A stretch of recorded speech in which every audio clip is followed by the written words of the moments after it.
This video contains news and analysis related to a recent terror attack in Kashmir. The content may include sensitive visuals and discussions that could be distressing to some viewers. Viewer discretion is advised. We strongly condemn all forms of violence and terrorism. The purpose of the content is solely to inform and create awareness based on verified reports. Operation Sindoor, operation Mahadev और এবার operation Shiva শক্তি। জম্মু কাশ্মীরে ফের নিকেশ পাক জঙ্গি, আজ দুজন লস্কর জঙ্গি পুঞ্চে এনকাউন্টারে খতম দুই লস্কর জঙ্গি। নিয়ন্ত্রণ রেখা বরাবর দুই জঙ্গির গতিবিধি অনুপ্রবেশের চেষ্টা বানচাল করেছে যৌথ বাহিনী। উদ্ধার হয়েছে তিনটি আগ্নেয়াস্ত্র। সোমবার পহেলগাঁও হামলার তিন জঙ্গিকে খতম করে যৌথ বাহিনী। ঠিক দুদিন পর ফের পাকিস্তানের জঙ্গি শখের মুখোশ খুলে দিল ভারত। সেনা সূত্রে খবর, জঙ্গিরা বিপুল পরিমাণ আগ্নেয়াস্ত্র নিয়ে ভারতে অনুপ্রবেশের ছক কষছিল। জম্মু কাশ্মীর পুলিশের ইন্টেলিজেন্স সূত্রে এ খবর পেয়ে তৎপর হয় বাহিনী। জম্মু কাশ্মীর পুলিশ এবং সেনার মধ্যে নিবিড় বোঝাপড়ার ফলেই সফল হয়েছে অপারেশন শিব শক্তি, জানিয়েছে সেনা।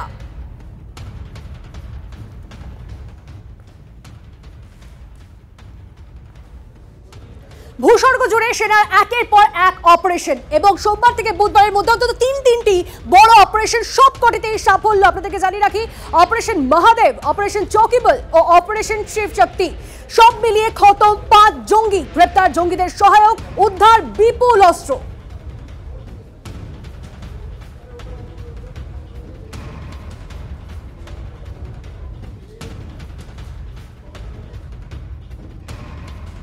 এরা গুহা থেকে বেরিয়ে আসতে বাধ্য।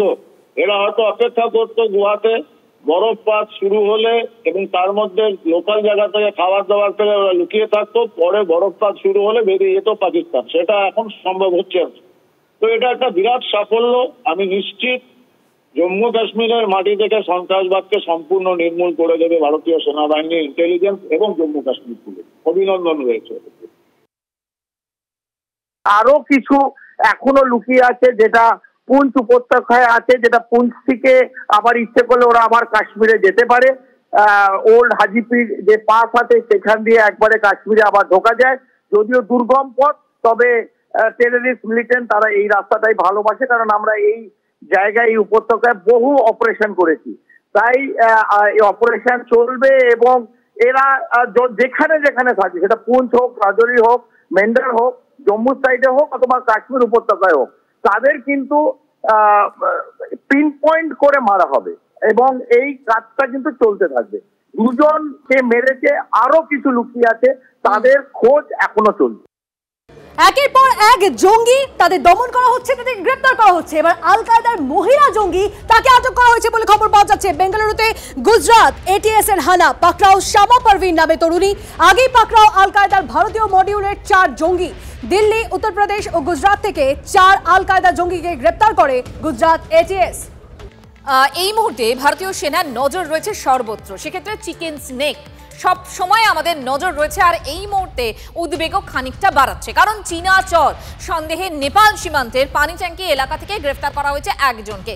ধৃতের কাছ থেকে চীনের নথির পাশাপাশি বাজেয়াপ্ত নেপালের জাল নাগরিকত্বের কার্ডও উদ্ধার। আলাদা আলাদা নামে তৈরি করা 2টি সুইস পাসপোর্টও। কি কারণে ভারতে অনুপ্রবেশ? বড় কোনো ছক ছিল? উত্তরের খোঁজে ধৃতকে দফায় দফায় জেরা পুলিশের।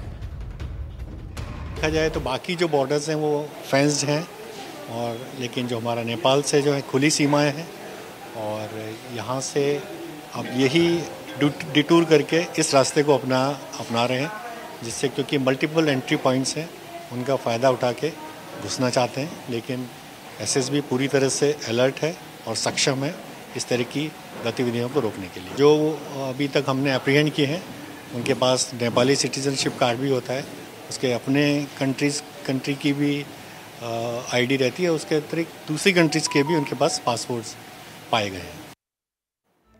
নিশ্চিন্ত থাকার উপায় নেই, কারণ পাক চরের পর এবার ওই চিকেন স্নেক এলাকায় জালে সন্দেহভাজন চীনা চর।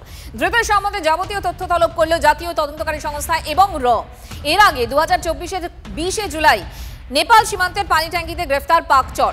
2023-এর 15 নভেম্বর সন্দেহভাজন এক পাক চর গ্রেফতার হয়েছিল। অপারেশন সিঁদুরের পরপরও ধরা পড়েছিল সন্দেহভাজন।